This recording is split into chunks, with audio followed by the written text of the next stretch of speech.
지난주까지 베드로전서 강해가 끝나고 이제 오늘부터 새로운 강해 시리즈를 시작합니다. 바로 누가복음에 나타난 예수님의 비유 시리즈. 그게 원래 제목이에요. 근데 너무 좀 이렇게 제목이 시리즈 제목이 길게 돼서 짧게 줄이느라고 누가복음의 비유 시리즈 이렇게 정해봤습니다. 그런데 오늘 이 본문에 등장하는 사람을 보면은 세 친구가 나옵니다. 세 친구 하니까 또 그런 생각이 떠오르는데, 개미 세 마리가 있었습니다. 원래는 네 마리인데 이 한 친구 개미가 이렇게 어디 먹이 구하러 갔다가 그냥 아무튼 코끼리한테 밟혀 죽었는데 흔적을 찾을 수 없을 정도로 아주 그냥 납작하게, 하기야 개미가 코끼리한테 밟혔으니 오죽하겠어요. 그 친구가 처참하게 그렇게 밟혀 죽은 것을 보고 이 개미 친구 세 마리가 우리 절대 가만히 있으면 안 된다. 그래가지고 그 친구를 죽인 코끼리를 찾아갑니다. 그래가지고 개미가 세 마리가요 코끼리 등 위로 딱 올라갔어요. 근데 이제 제일 먼저 한 친구가 이놈이 우리 친구를 죽였는데 목 졸라 죽이자 그러더라고요. 그러니까 우리가 이놈을 그렇게 간단히 죽여서는 안 되지. 두 번째 친구가 그렇게 얘기를 하는 거예요. 그러지 말고 우리 이놈을 밟아 죽이자, 더 잔인하게. 그렇게 얘기를 했답니다. 그랬더니 맨 마지막 친구가 그럴 거 없다, 일단 이놈을 끌고 가자 그러더래요. 아무튼 뭐 개미 세 마리가 대단해요, 그죠? 이 세 친구가 모이면은 코끼리도 이렇게 마음대로 할 수 있다, 그런 얘기인데, 여러분 우리 믿음의 친구 세 사람이라면 얼마나 좋겠습니까, 그죠? 그 세 사람이 친구가 합심해서 신앙생활을 잘한다 그러면 얼마나 큰 힘이 되겠냐 이 말이에요. 오늘 이 본문에도 세 명의 친구가 나옵니다. 근데 이 세 명의 친구가 서로 친구는 아니고, 한 친구가 멀리 여행을 하면서 한 친구 집에 오게 됩니다. 근데 이 친구 집에 와가지고 밤늦게 왔는데 확인해 보니까 저녁을 안 먹은 거예요. 얼마나 배가 고프겠습니까, 그죠? 집에 있어도 저녁을 안 먹으면 배가 고픈데 여행 중에 밥을 못 먹고 친구 집까지 왔으니 얼마나 힘들겠어요. 그래서 잠깐만. 근데 보니까 집에 아무것도 먹을 게 없는 거예요. 그래서 기다려보라고. 그러고는 자기 친구한테 가가지고, 그 이웃에 사는 친구한테 가가지고 내 친구가 먼 여행 중에 왔는데 우리 집에 먹을 게 떨어졌으니 빵 좀 달라고 그렇게 요청을 하는 내용이 오늘 본문입니다. 결국은 그 빵을 얻었어요, 못 얻었어요? 얻게 됩니다. 그렇죠? 우리도 이렇게 하나님 앞에 기도할 때에 정말 여러 가지 그런 또 쉽지 않은 과정들이 있지만, 그럼에도 불구하고 우리가 하나님 앞에 담대하게 나와서 기도하면 우리 하나님께서는 우리의 기도를 따라 응답해 주실 줄로 믿습니다. 자, 이런 믿음을 가지고 주님께서 우리에게 이렇게 기도하라 라고 가르쳐 주시는 비유 가운데 하나입니다. 자, 그러면 우리는 이 비유 가운데서 어떻게 우리는 또 무엇을 배울 수 있는지 한번 오늘 살펴보도록 하겠습니다. 기도에 대한 예수님의 가르침인데, 자, 그러면 첫째로 장애물이 있어도 기도하라라는 것입니다. 장애물이 사실은 단수는 아니에요. 복수입니다. 여러 장애물들이 있을지라도 기도하라, 그런 말씀인데 5절 6절 말씀이에요. 보시오, 떡 세 덩이를 내게 구워달라. 내 벗이 여행 중에 내게 왔으나 내가 먹일 것이 없노라, 이렇게 말합니다. 그러니까 지금 친구가 왔는데 아무것도 저녁을 줄 수가 없는 거예요. 그래서 이 친구가 다른 친구한테 갑니다. 가가지고 거기서 뭐라 그래요? 떡 세 덩이를 내게 꿔달라고 얘기를 한 것은요, 유대인들은 아침에 빵을 굽습니다. 그렇기 때문에 그 전날 많이 빌렸다 하더라도 그 다음날 좀 많이 구워서 빌린 거 주면 될 거 아니에요, 그렇죠? 그러니까 무조건 달라가 아니라 꿔달라 이렇게 말할 수가 있는 겁니다. 다음날 아침에 갚으면 되니까. 그래서 이제 꿔달라고 얘기를 하는 건데, 그런데 그 친구가 아주 냉정하게 이 부분을 거절합니다. 뭐 밖에 나오지도 않고 방 안에서 귀찮다는 듯이 나 이거 나갈 수도 없고 또 줄 수도 없다고 이렇게 얘기를 하고 있습니다. 그러니 참 얼마나 마음이 힘들겠습니까? 거기에 대한 구체적인 말씀이 7절에 나옵니다. 그 다음 이 7절 말씀에 보면 나를 괴롭게 하지 말라. 이 괴롭게 하지 말라라는 것은 나를 번거롭게 귀찮게 하지 말라 그 말입니다. 나를 고생스럽게 만들지 말라 그런 말이에요. 그 다음 문은 이미 닫혔고 아이들이 나와 함께 침실에 누웠으니 일어나 내게 줄 수가 없겠노라. 하겠느냐 이렇게 말합니다. 이 부분은 좀 번역이 좀 아쉬운 부분이에요. 하겠느냐가 아니라 원래 이 본문은요 하였노라라고 해야지 맞습니다. 했다라는 얘기예요. 그러니까 저런 말을 했다 안 했다 했다라는 것입니다. 그렇죠? 그러니까 내게 일어나서 나는 줄 수 없다라고 지금 여기에 찾아가서 방문을 받은 친구가 말한 것입니다. 그러니까 사실은 이런 말을 하면서 나는 너를 도와줄 수 없다, 빵을 줄 수 없다라고 얘기를 하는 거예요. 여러분 한번 인간적으로 생각해 보면 야 그거 너무했다고 밤에 그렇게 집에까지 찾아가서 빵 좀 달라 그러는데 그거 안 주겠다고 그렇게 말하냐라고 생각할지 몰라요. 그러나 상황을 여러분이 생각하면 야 그 사람이 정말 주기 쉽지 않았겠다 이렇게 생각할 수가 있습니다. 왜냐 여러 가지 이 요청을 못 들어주는 그런 여러 가지 요소들이 있는 겁니다. 그러니까 해야 할 일들이 여러 가지가 있어요. 지금 그 사람은 와가지고 친구는 단순히 빵 좀 다오라고 얘기를 한 거지만은 주는 사람 입장에서는 이게 보통 어려운 일이 아니에요. 왜냐 어떤 학자들에 의하면 이 사람이 자정이 넘어서 왔다는 거예요. 그럼 밤 12시가 넘었으면 다 벌써 잠자리에 들어있는 겁니다. 그런데 친구여 하면서 막 밖에 소리 지르는 거예요. 그러니까 가족들이 다 깬 거예요. 네? 그리고 일단 막 소리를 지르니까 어려운 뭐예요? 잠자리에서 일어나는, 여러분 자다가 누가 막 흔들어서 일어나라고 해요. 별일도 아닌데 한참 자고 있는데 막 깨우는 거예요. 그래서 왜 깨우는데? 잘 자라고. 이야 정말 성질이라는 그죠? 아니 잘 자라 그러면 놔두면 되지 왜 자는 사람 깨가지고 잘 자라는 말을 그때 하느냐 말이에요. 그러니까 이 사람 자다가 일어나야 되는 거예요. 자기만 일어났어요. 가족이 다 일어나요. 왜냐하면 한 이불 덮고 자니까. 다 뭐 요즘처럼 뭐 자기 방도 있고 뭐 이런 모르지만은 옛날에는 한 방 안에 다 잤단 말이에요. 한 이불 덮고 다 잤단 말이에요. 근데 한 사람이 일어나면 다 일어나야 돼. 그렇죠? 내가 일어나면 가족이 다 깨버리는 거예요. 야 이거 보통 일이 아닙니다. 그러니까 먼저 잘 자던 사람이 일어나야 되는 이런 어려움. 그 다음에 또 한 가지는요. 아니 일어나면은 뭐 금방 무슨 뭐 불을 켤 수가 있습니까? 완전히 깜깜한데 요즘처럼 일어나면은 뭐 더듬더듬 해가지고 스위치 올리면은 그렇게 불이 켜지지만은 그 당시에 무슨 전기가 있어요, 뭐가 있어요. 그러니까 불을 한번 켜려면 어떻게 해야 돼요? 불을 한번 켜려면 그죠? 뭐 등잔에다가 거기다가 불을 붙여야 되는데 등잔 어두운 데서 찾기도 힘들죠. 그 다음에 그것도 불 붙이려면은 또 뭐 불을 어디서 또 준비를 해야 될 거 아니겠어요? 야, 이 어두운데 막 더듬더듬 해가면서 그러면서 등잔에다가 제대로 불을 붙이는 게 쉬운 일이 아니는 거예요. 그런 장애물이 있습니다. 뿐만 아니라 또 빵이 어디 있는지 또 찾아야 될 거 아니겠어요? 그죠?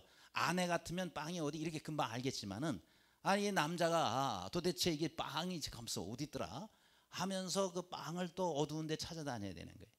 그 다음에 또 문제는요, 이 빵을 갖다가 가서 또 전달을 해주는데 문을 다 열어야 되는 거예요. 그렇죠?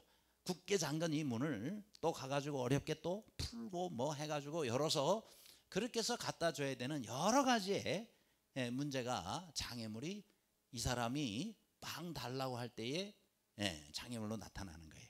그러니까 주기가 쉽겠어요, 어렵겠어요? 어려운 겁니다. 그러니까 우리 친구가 지금 빵을 달라고 할 때 그 빵을 자기가 얻을 때는 이런 많은 장애물들을 거쳐야 된다는 걸 아는 거예요. 마찬가지로 우리가 하나님 앞에 기도하러 갈 때는요, 기도에 많은 장애물이 있다는 사실을 여러분이 아셔야 돼요. 우선 시간을 내야 되는 거예요. 그렇죠? 그 다음에 또 교회 와서 기도한다 그러면은 준비를 하고 나와야 되고 차를 타고 와야 되고, 그 다음 또 우리가 하나님 앞에 기도할 때는 환경이 또 많아요. 내 기도할 수 있는 마음의 상태나 환경이 준비가 돼 있을 때 우리가 기도할 수가 있어요. 뿐만 아니라 과거에 내가 또 이렇게 비슷한 제목으로 기도했고 혹은 또 다른 사람이 기도했는데 응답이 없더라. 그러면 그런 과거의 자기의 경험이 또 장애물이 돼요. 기도했는데 응답이 없었거든. 그러면서 기도를 중단에 포기한다든지 아니면은 또 그런 기도 뭐하러 해? 이런 마음이 생긴단 말이에요. 그러니까 우리가 여러분 하나님 앞에 기도할 때는요, 응답이 우리에게 오기까지 장애물이 많이 있을 수가 있다는 사실을 알고 시작을 해야 됩니다. 그래서 이런 장애물이 있을지라도 기도하라 하지 마라, 하라라고 말씀하시는 겁니다. 왜요? 이 사람도 빵 하나 얻기 위해서 많은 장애물들을 거쳐야 됐던 것처럼 우리도 하나님 앞에 우리의 기도, 우리의 요구사항 이런 것들을 간구할 때에 많은 장애물들이 있다는 사실을 우리가 알고 하나님 앞에 기도하라라는 것을 말합니다. 이런 장애물이 있을지라도 여러분 하나님께서는 반드시 주시는 주님을 믿고 이 모든 장애물들을 뛰어넘어 응답의 자리까지 가는 모두가 되시기를 간절히 바랍니다. 두 번째로 또 우리가 하나님 앞에 기도할 때는요, 중단하지 말고 기도하라 그랬어요. 8절 말씀은 오늘 또 주제 성구이기도 하고 제목이 들어있는 말씀이기도 합니다. 우리 다 같이 한 목소리 읽겠습니다. 시작.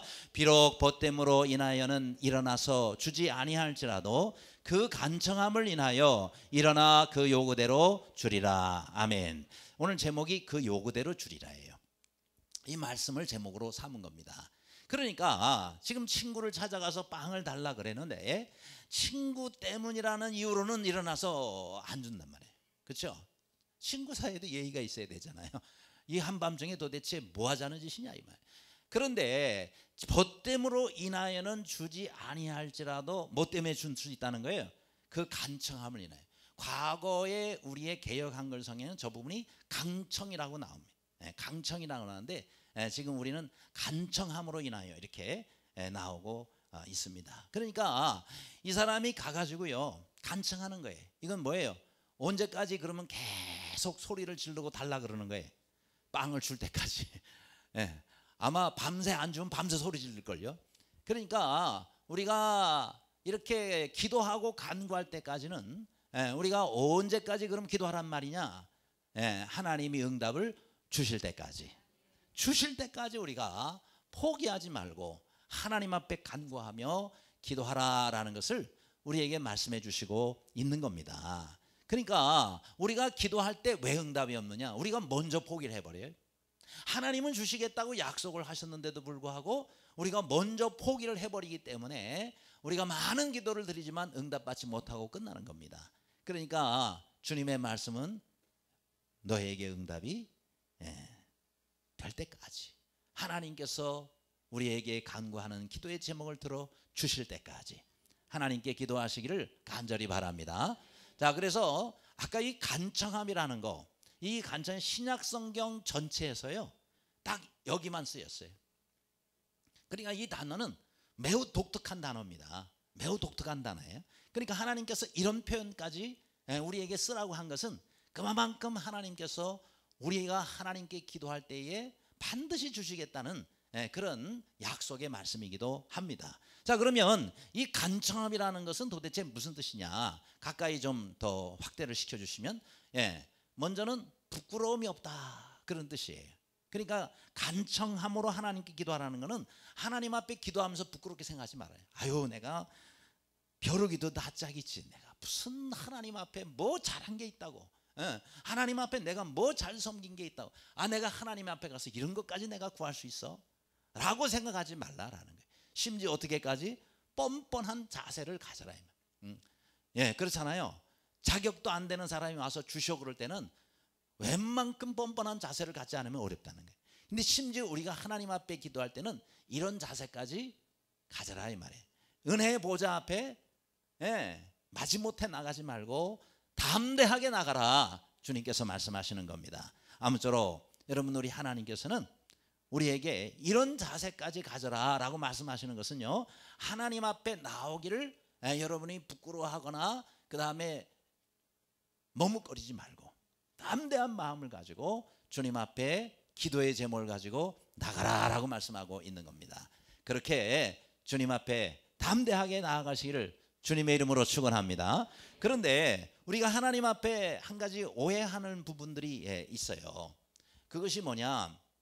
하나님은 안 주실라 그러는데, 하나님은 안 주실라 그러는데 우리가 막 때를 써서 받아내라, 이런 차원의 말씀이 아니라는 겁니다. 그죠? 하나님은 안 주실라 그러는데 막 어떤 사람은 협박하는 사람도 있어요.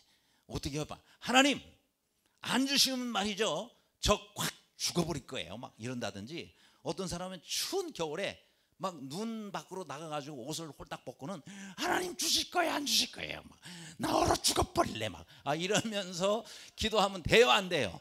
안 됩니다. 여러분, 하나님은요 안 주실라 그러는 사람을 막 협박해가지고 나 안 주시면 물에 빠져 죽어버릴 거예요 이러면서 기도하는 그런 기도가 되지 않기를 바랍니다. 우리 하나님은요 어떤 분이세요? 예, 좋은 걸 주시기를 정말 기뻐하시는 분이에요. 하나님은 쌓아놓고 계시는 분이에요. 뭐 없는 거 억지로 구하려면 하나님은 힘들겠죠. 그러나 하나님은 없는 것이 없으시고 못 주실 것이 없다 이 말이에요. 그렇기 때문에 정말 좋은 것을 주시기를 원하시고 더 좋은 걸 주시기를 원하시는데 우리가 그런 믿음이 없어서 그런 거를 달라고 기도하지 못한단 말이죠. 그렇죠? 하나님은 최고로 좋은 걸 주시기를 원하시는데 우리는 하나님 앞에 그런 기도를 못 드릴 때가 많아요. 왜요? 아유 주실까? 아유 내가 어떻게 하나님 앞에 이런 것까지 구하겠어 라고 여러분이 하나님을 오해할 수가 있다는 말이에요. 여러분, 우리 하나님은요 정말 우리를 사랑하시는 분이에요. 그리고 하나님은 정말 좋은 걸 주시기를 너무너무 원하시는 분이에요. 그렇기 때문에 우리가 그런 믿음을 가지고 주님 앞에 담대히 나아가시기를 바랍니다. 그래서 마태복음 7장 7절에도 말씀하고 또 오늘 이 본문에도 나옵니다마는 구하라, 찾으라, 문을 두드리라 이렇게 말씀합니다. 그런데 이것을 뭐 기도의 3단계다 이렇게 표현하는 사람도 있어요. 처음에는 하나님 앞에 엎드려 구하고 그 다음에 찾아다니고 만났어요. 문을 두드리는 이런 기도의 3단계다 이렇게 해석을 하는 학자도 있지만 기도의 3중강조다 이렇게 이 부분을 해석하는 학자들이 너무 많습니다. 무슨 얘기예요? 구하는 거 찾는 거 다 똑같은 얘기예요. 그런데 표현을 약간 바꾸어서 다르게 3번 강조한 것이다는 거예요. 그러니까 우리가 하나님 앞에 잘 구하지 않고 구해도 금방 포기하고 믿음 없이 구하니까 어떻게 하라고요? 구하라, 찾으라, 문을 두드리라. 왜요? 하나님이 주시겠다는 거예요. 3번이나 응답을 반복해서 약속하고 있지 않습니까? 그러므로 하나님은 우리를 정말 주시기를 원하시는 분인데 우리가 하나님께서 주실까라는 생각에 지레 포기를 한다면, 여러분 우리 민족이 옛날부터 은근과 끈기의 민족이 맞습니까? 예, 옛날부터 우리나라는요 은근과 끈기의 민족이에요. 그런데 언제부턴가 우리나라 사람들이 너무너무 급해졌어요. 그렇죠? 빨리빨리 문화. 예, LA에서 운전하고 가는데 제가 좀 뭐 찾느라고 한참 그랬더니 저 뒤에서 빵빵 그러더니 빨리빨리 그러더라고요. 나중에 누가 하고 보니까 멕시칸이 빨리빨리 그러면서 가는 거예요. 저한테. 그 사람은 한국말을 빨리빨리밖에 모르는 거예요. 그런데 제가 좀 느리게 가니까 한국 사람 같거든요, 생김새가. 그렇죠? 저는 어디를 가도 사람들이 저를 한국 사람인지 알아봐요. 참 감사해요. 근데 빨리빨리 그러고 지나가더라고요. 그냥 빨리 안 가고 뭐 하고 있냐 이 말이에요. 야, 근데 정말 우리나라 사람들이 얼마나 급하면 라면을 익지도 않은 채 저렇게 씹어 먹을까요? 정말 우리나라 사람들이 참 성질이 급한. 뭐 장점도 있어요. 빨리빨리 하다 보니까 그냥 뭐 우리나라는 느려 터진 거 못 보죠, 그렇죠? 빨리빨리 해야 되는데 이게 좋은 점도 있지만 안 좋은 점도 많아요. 아니 건축을 하는데 빨리빨리 해가지고 제대로 만들어 놓지도 않고 빨리 끝 이렇게 하다가 다 무너지고 이런 일들이 있을 수 있다. 그래서 여러분 우리가 빨리 하는 거는 좋지만은 제대로 하는 게 더 중요한데 이게 바꿔지면은 나중에 큰 이제 사고가 일어나게 됩니다. 그러니까 사실 우리나라 사람들이 원래는 안 그랬단 말이죠. 은근과 끈기인데 왜 이렇게 급해졌느냐? 그거를 사회학자가 분석을 했는데 우리나라 사람들이요 라면 먹으면서부터 급해졌대요. 예, 그게 아주 일리가 있어요. 그 전에 우리는 밥 한 번을 하려 그러면요 막 솥에다가 다 준비를 해놓고 쌀을 씻고 그 다음에 조리질을 다. 왜 조리질해요? 돌 가려내려놓으라고 전부 조리질을 해가지고 그렇게 해가지고 밥을 앉혀놓고 또 기다렸다가 그 다음에 또 막 넘치면 또 뜸들였다. 야, 이게 밥 한 번 하기가 보통 어려운 게 아니에요, 그죠? 그런데 이게 라면으로 그냥 막 5분 10분 만에 후닥닥 해가지고 막 덜 익었는데도 막 꺼내서 막 먹고 이런 급한 민족으로 된 것이 언제부터? 예, 라면을 먹는 그 순간부터. 원래 라면은요 우리나라가 세계에서 제일 잘 만들고요 세계에서 제일 맛있는 라면이 우리나라 라면. 안 믿으시는데 저는 많은 나라가 가지고 라면을 다른 제일 느끼하고 맛없는 게 일본 라면이에요. 일본 라면은 진짜 느끼해요. 근데 인스턴트 라면은 일본에서 시작한 거거든요. 근데 우리나라에서 배워가지고 우리나라 더 잘해, 더 잘 만들어요. 저 스위스 융프라우 거기 높은 꼭대기에 올라가 가지고요. 야, 좁은 면적에 사람들이 와 너무 추운 거예요. 근데 거기 딱 하나를 파는데 한국 라면을 팔아요. 예, 컵라면. 야, 그게 근데 컵라면이 10,000원이 넘어요. 요만한 컵라면에 그 높은 데 와가지고요. 그러나 막 10,000원 내고 사 먹느라고 정신이 없어. 왜냐? 이런 높은 데서 이렇게 추운 데서 야 세계에서 제일 맛있는 라면이 그건 여기서는 1,000원 줘도 비싸다고 안 먹는데 야 어떻게 그렇게 10,000원씩을 내도 그렇게 잘 사 먹는. 그리고 러시아를 갔더니 러시아에 막 자판기마다 전부 있는 우리나라 도시락 라면이. 지금 도시락면 아무도 안 먹잖아요. 그런데 도시락면이 제일 러시아에서 인기가 좋아요. 그것도 제일 추운 시베리아에서. 시베리아 갔더니 도시락면이 러시아에서 제일 인기가 좋다고 그러더라고요. 아무튼 우리나라 라면 종류가 얼마나 많은지 몰라요. 저기 지금 있는 정도만 저렇게 해놨죠. 실제로 제가 이렇게 이번에 말씀 준비하면서 우리나라 라면 이름 전부 수백 개예요. 수백 개. 와, 한 번도 못 들어본 이름들이 얼마나 많은지. 우리나라에는 1, 2, 3, 4, 5, 6, 7, 8, 9, 10이 다 이름이 라면 이름이 붙어 있잖아요. 1, 1번지 라면, 2, 200냥 라면, 3, 삼양 라면, 4, 사발면, 5, 500냥 라면, 6, 육개장 라면, 7, 세븐 라면, 8, 팔도 라면, 9, 구운 면, 10, 열라면 이렇게 해가지고 야 1, 2, 3, 4, 5, 6, 7, 8 다 있어요. 참 우리나라 이 라면이 그렇게 참 좋은데 문제는 너무 급해졌다. 그죠? 너무 급해졌다. 그래서 단점이 많습니다. 그런데 우리 하나님의 말씀 뭐라 그래요? 시편 40편 1절 말씀 이렇게 말씀합니다. 내가 여호와를 기다리고 기다렸더니 귀를 기울이사 나의 부르짖음을 들으셨나이다. 아멘. 예. 그러니까 기다렸더니 이거 끝난 게 아니에요. 기다리고 기다렸더니. 그러니까 하나님께 우리가 기도할 때는요. 기다리고 기다렸더니 귀를 기울이사 나의 부르짖음을 들으셨나이다. 근데 들으셨다라고 하는 말씀 앞에는 기다리고 기다렸더니 따라합시다. 기다리고 기다렸더니. 우리가 하나님께 기도할 때는 기다리고 기다렸더니 이게 필요해요. 그럴 때에 우리 하나님께서 우리의 간구와 우리의 부르짖음 들으실 줄을 믿으시길 바랍니다. 세 번째로 우리가 기도할 때는 믿음으로 기도하라라고 말씀하고 있습니다. 13절 말씀. 너희가 악할지라도 좋은 것을 자식일 줄 알거든. 하물며 너희 하늘 아버지께서 구하는 자에게 뭐요? 성령을 주시지 않겠느냐. 우리 마태복음 말씀에 보면 이 부분에 좋은 것을 주지 않겠느냐라고 말씀했는데 여러분 좋은 것 중에 가장 좋은 것은 성령님이에요. 그렇죠? 성령님 받으면 다 받는 거예요. 성령님이 우리에게 뭘 못 주시겠어요? 그러니까 지금은 믿는 사람이 다 성령을 받았지만은 예수님이 이 말씀하실 당시만 해도 성령님은 사람들에게 아직 다 임하지 않았을 당시란 말이에요. 그런데 성령을 주시겠다 그러면은 못 주실 게 없다는 거예요. 가장 좋은 걸 주시겠다는 거예요. 그러니까 우리가 기도할 때는 뭐가 필요하다? 믿음이 필요해요. 오늘 이 본문에 보면 이 친구가 자신이 아는 친구 집에 갔다는 사실이 중요한 거예요. 그러니까 모르는 사람 집에 가서 막 소리를 지면서 빵 내놔 그러면은 여러분 같은 아마 쫓아나가지고 주먹이 한 대 나요. 그렇죠? 지금 네가 뭔데 이 집에 와가지고 소리 지르면서 빵 넣어놔라 그래. 이제 이렇게 아마 될 거예요. 그런데 친구 집에 갔다는 거예요. 친구는 나를 안단 말이에요. 그렇죠? 오늘 보고 끝날 사람이 아니라 계속 그 동네에 같이 살면서 그러면서 언젠가는 그 친구도 내 신세를 질 일이 있다. 그걸 알고 그 친구 집에 찾아간 거예요. 줄 걸로 생각하고 간 거예요. 그러니까 친구지만 이 친구는 내가 계속 달라고 요구를 하면 많은 어려움을 통해서라도 내게 반드시 이것을 줄 거라. 무슨 믿음이 있었던 거예요? 친구가 줄 거라는 그런 믿음이 있었던 것이죠. 그렇죠? 그러니까 여러분 친구 사이에도 이런 믿음을 가지고 이렇게 어려운 가운데서도 달라고 할 수 있다면, 그죠? 여러분 우리는 정말 우리를 사랑하시는 그런 하나님 아버지 아니에요? 그런 하나님 아버지가 우리가 정말 간절하게 원하고 소원한 왜 안 들어주시겠느냐?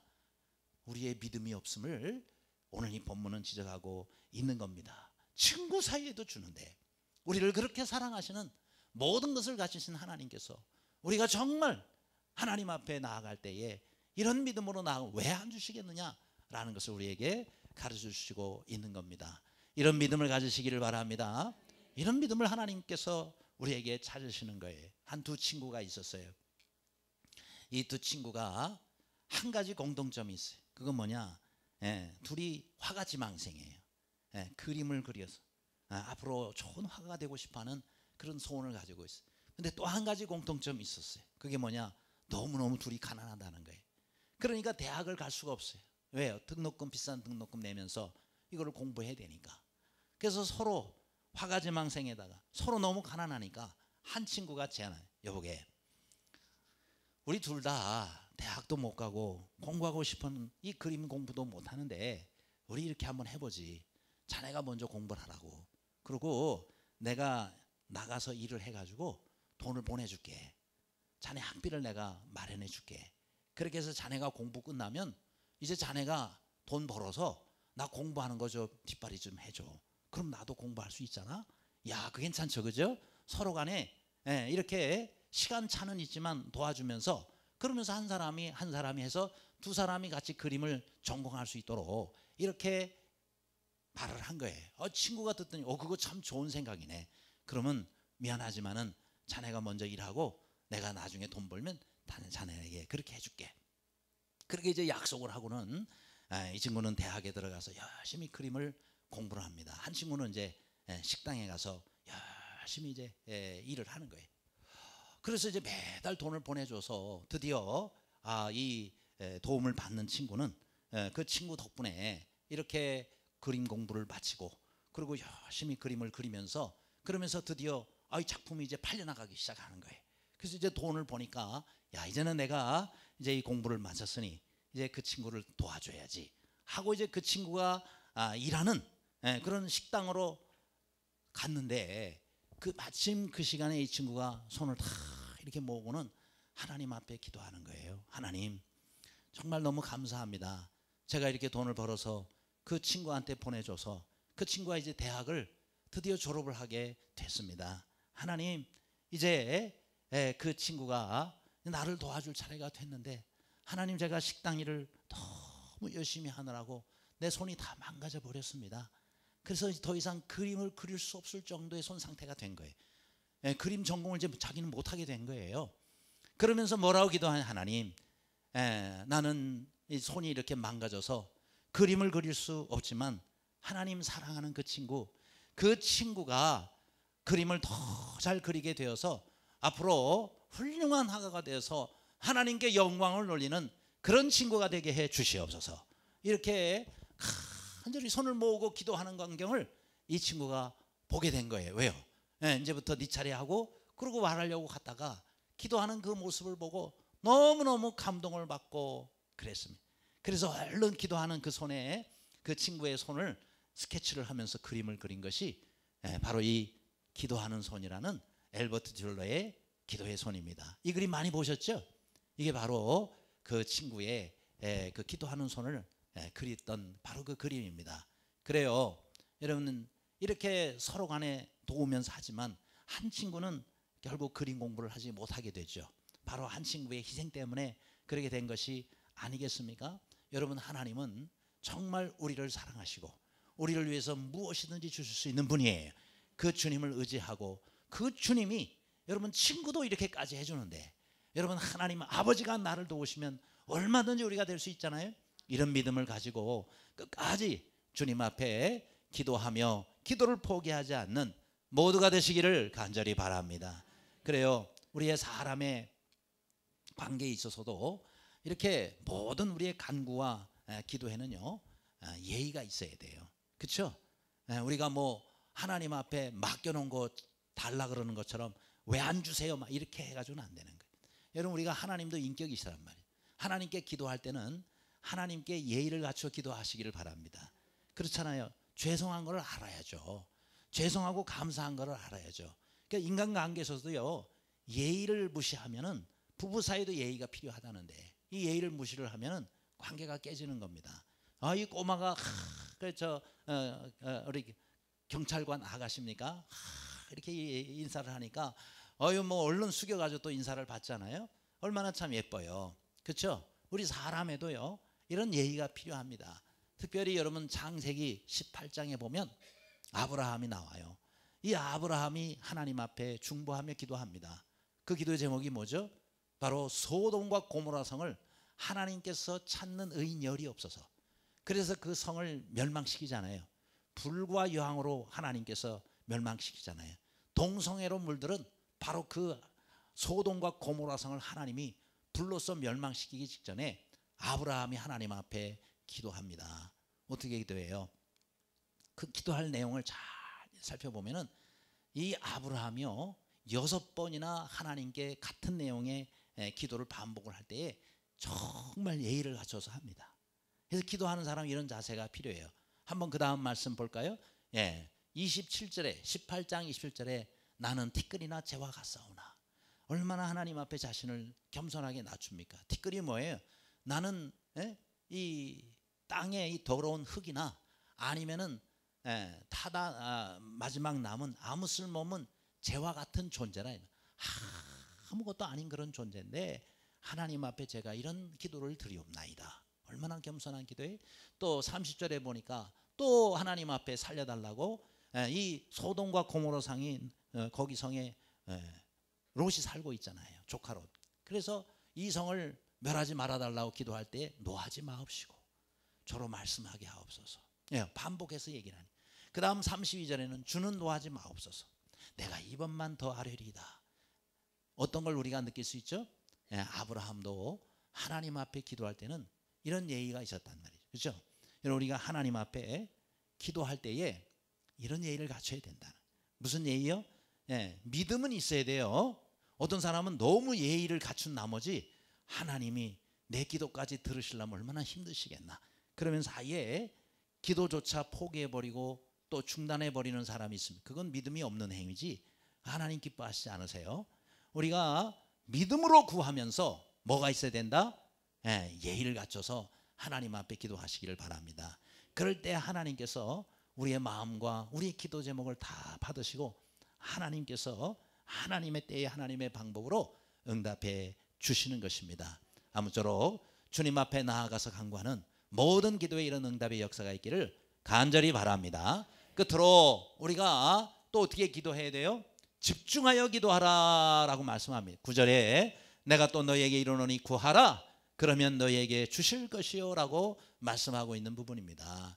자, 근데 이 구하라 라고 하는 이 부분, 아까 구하라, 뭐 찾으라, 문을 두드리라, 이거는요 헬라어 원문에 보면은 미완료형이에요. 이게 무슨 뜻이냐면 계속해서 라는 뜻을 가지고 있는 단어예요. 계속해서 언제까지?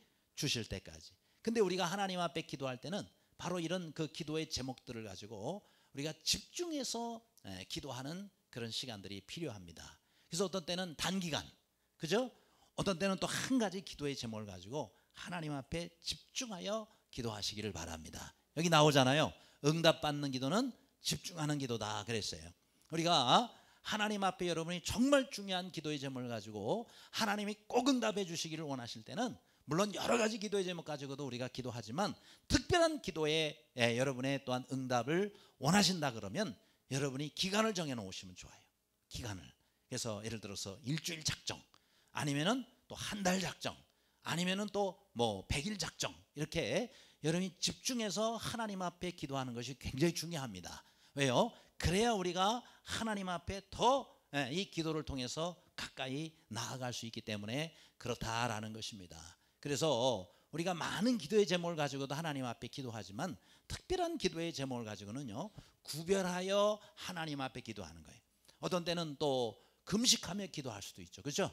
그 다음에 시간을 정해놓고 할 수도 있고, 그 다음에 하나님께서 주시는 바로 이 기도의 제목을 가지고 합심 기도도 할 수가 있어요. 혼자 기도해도 좋지만 어떤 기도의 제목들은 같이 기도하는 거예요. 같이 합심해서. 그래서 하나님 앞에 그 기도의 제목을 가지고 간구할 때 훨씬 하나님께서 주시는 응답의 역사도 다르다라는 것입니다. 여러분 좀 나온 지 좀 오래됐죠? 신사고 이론 20이라는 책이 있습니다. 우리나라 이제 서울대 이면우 교수님이 쓴 책인데 이 책을 보면은 여러 가지 그 신사고 이론이 나와요. 오늘날 이 이론대로 거의 지금 세상이 흘러가고 있는 아주 참 탁월한 그런 책입니다. 여기에는 여러 가지 이론이 나와요. 20가지가 나오는데 제가 살펴보니까 불가사리 이론, 뭐 미식축구 수비 이론, 뭐 자전거 이론, 뭐 이런 여러 이론들이 쫙 나옵니다. 그 중에 하나가 바로 송곳 이론이 있어요. 어떤 일을 할 때는 그저 그냥 펑퍼짐하게 그렇게 하면은 뭐 이것도 아니고 저것도 아니고 그럴 수가 있어요. 근데 그럴 때에 송곳 이론처럼 한 가지에 집중시키라는 거예요. 시간도 거기다가 집중시키고 내 정성도 거기다가 모든 걸 거기다가 집중시킬 때 바로 난공불락의 어려운 그런 일들도 해결이 되고 이루어질 수 있다라는 그런 송곳 이론입니다. 그렇잖아요. 뭐 구멍을 뚫을 때 이렇게 넓은 곳으로 하면 구멍이 안 뚫어져요. 그런데 송곳으로 아주 좁은 곳에다가 집중한 힘을 가하면은 여러분 얼마든지 구멍을 뚫을 수가 있지 않습니까? 이제 그런 방식으로 우리가 일을 하라니까. 하나님 일도 여기만, 기도도 마찬가지. 기도도 집중하는 기도가 우리에게 필요할 때가 있다라는 것입니다. 그래서 실제 이 예를 어떤 예를 드냐면 나폴레옹 있죠.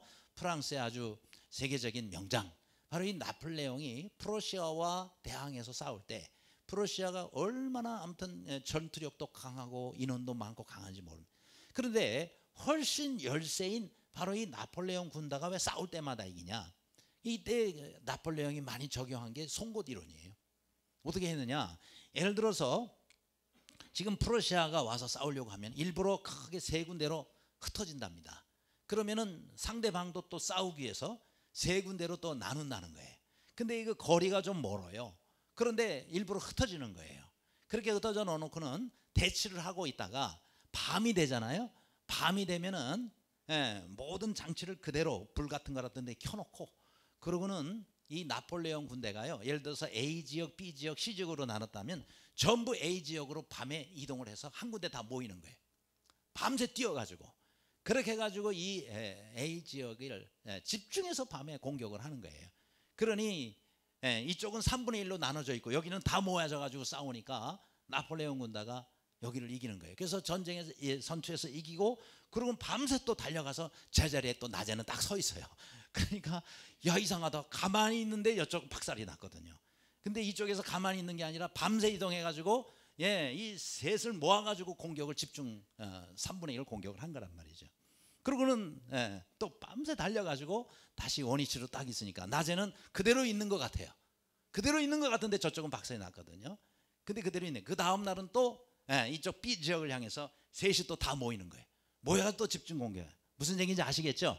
그러니까 우리가 전투를 할 때도 이렇게 집중해서 한 군데를 가지고 집중 공격할 때 그럴 때에 승리를 한다. 그런 얘기입니다. 우리의 삶의 원리도 마찬가지고요. 또 뭐 요즘 음식점도 그렇잖아요.